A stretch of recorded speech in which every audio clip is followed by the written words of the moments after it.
Next, for our musical phrases, we're going to work on full bar phrases.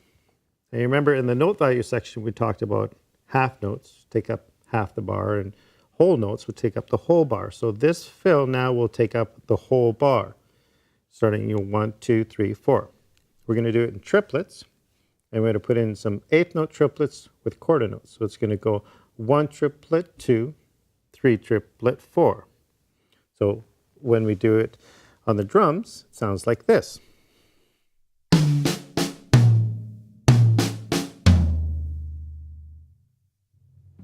You can see I lead with the right hand. Got to watch triplets because they alternate back and forth. If I start with the right hand on 1, on 2 will be the left hand because it's groups of 3, and most people only have 2 hands. So here we go, 1 triplet, 2 to the second tom, starting again right hand on the second tom, 3 triplet, 4. Now as you do the crossovers, you want to make sure that you keep that right hand down out of the way so you're not getting caught up like that. You want to do that, that, oh, see it's down nice and low, boop, ba, da, over top. Okay, so again, looks like this. See, the hand's down low, out of the way. Right hand comes up.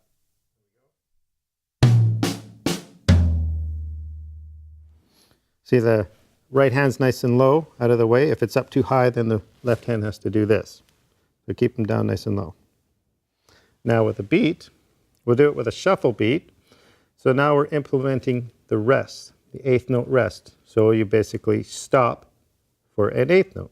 It goes eighth note, rest, and then eighth note triplets that is. So it goes like this.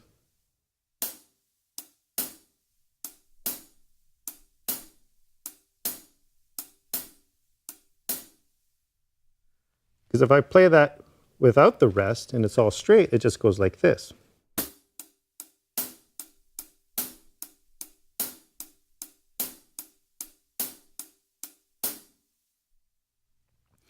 Now I'll play it without the rest, and then I'll put the rest in, and then you can see exactly how they relate to one another.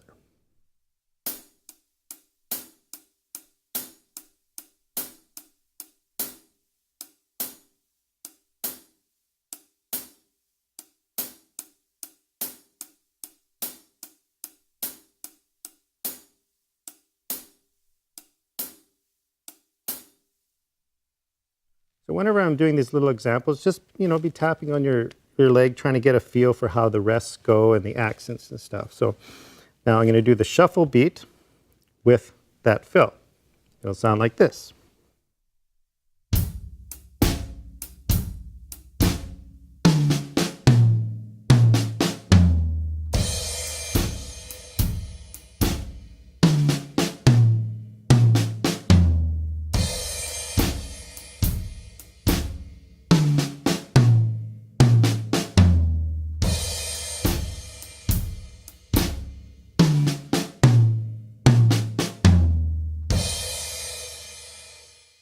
So you're kind of seeing how the rests are working on the hi-hat. You got the quarter note break on the toms.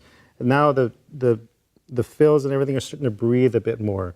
There's nothing worse than talking to someone who won't shut up.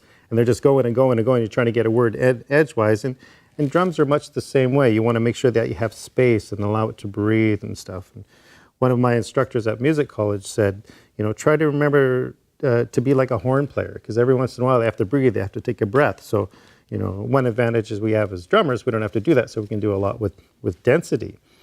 But, every once in a while just take a breath, pretending you have to take a breath and musically so that it releases more.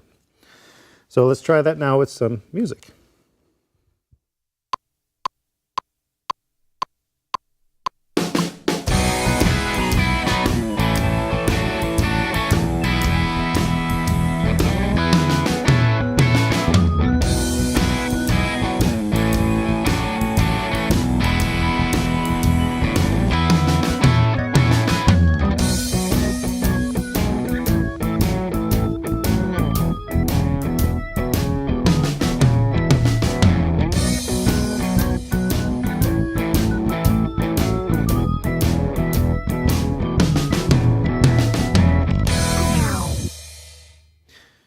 Now for my next full bar example, we've got 16ths to 8ths, 16ths to 8ths. Again, my little bread and butter.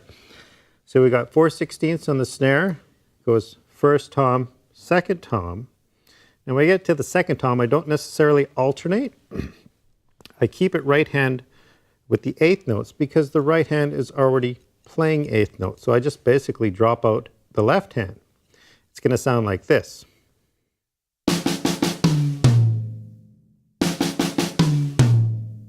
So you can see the right hand just goes like that. I'll play just the right hand without the left. It'd be like this.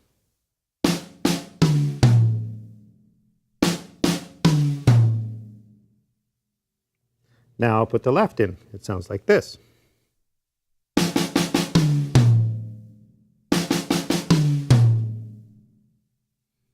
Then after that, we have 5/16ths on the snare. Just that, 2, 3, 4, 5. So we go with 3, E, and 4. And then an 8th note on the floor tom. Bam, boom, with the right hand. So now the whole fill goes like this.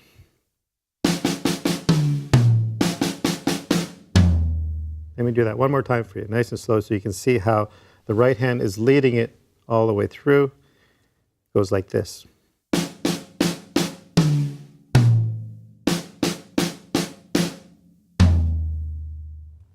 And now with a beat.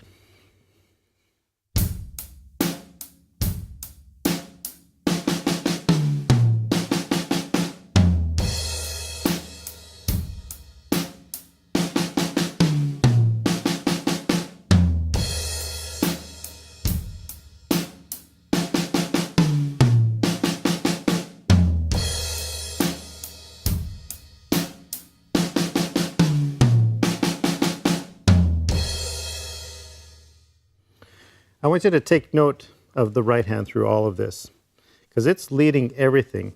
Basically, I'm playing 8th notes on the hi-hat, and I come to the kit and I play 8th notes with the right hand all over the drums. And the left hand just fills in the odd 16ths. So this allows the fill to become an extension of the beat because it's relating to it. It's embellishing upon it. So I'm going to play now the beat with the fill, but I'm going to leave the left hand out. I'll play 2 of them without the left hand, and then right away I'll go right into 2 of them, putting in the left hand. You can see how the right hand is really the core to it all with the 8th notes coming from the hi-hat. So it's like this.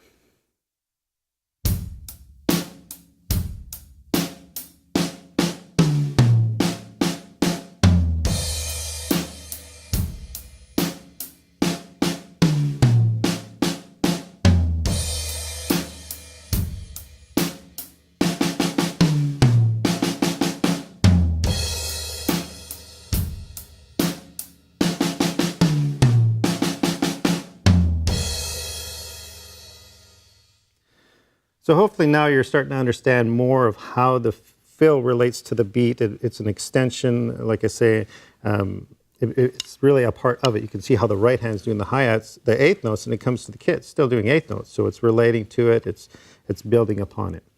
So now I'll show you that in a musical setting.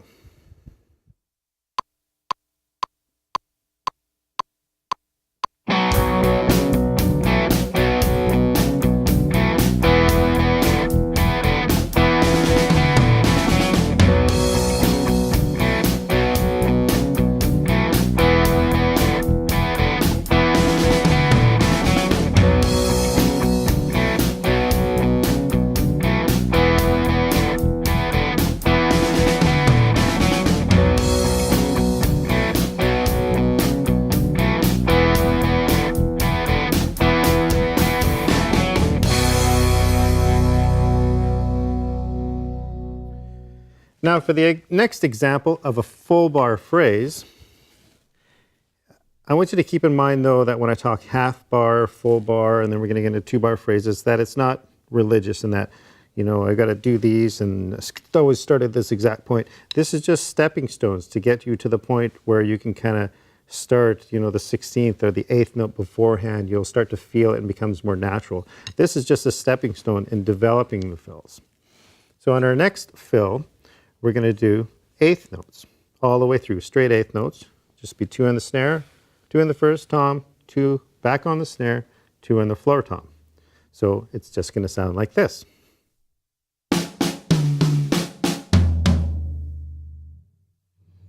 Now I'll play it with the beat, and the beat that I'm going to do for in the musical context is a quarter note beat.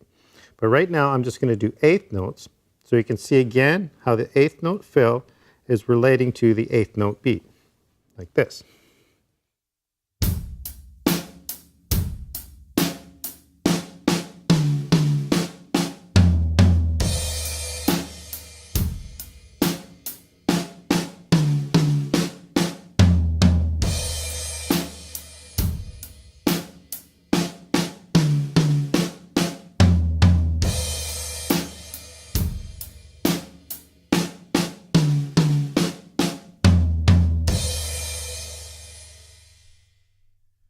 Now, when we do it in the musical context, I said earlier, I'm going to do it with a quarter note beat, and that's all I'm going to be doing. It's just going to be quarter notes. It's more of a faster rock, so it just opens it up, allows it to breathe a bit more. So I'll play you just the beat that I'm going to do with the musical setting for that fill, just so you can get a feel for it. I'll do it slow first. It's like this.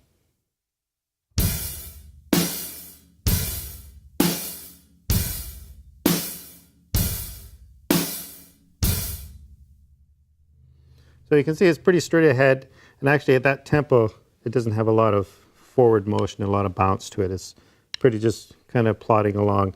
But as this tempo is a bit brighter, it kind of fills things out nicely and works great throughout the fill. So here we go, it's a musical setting.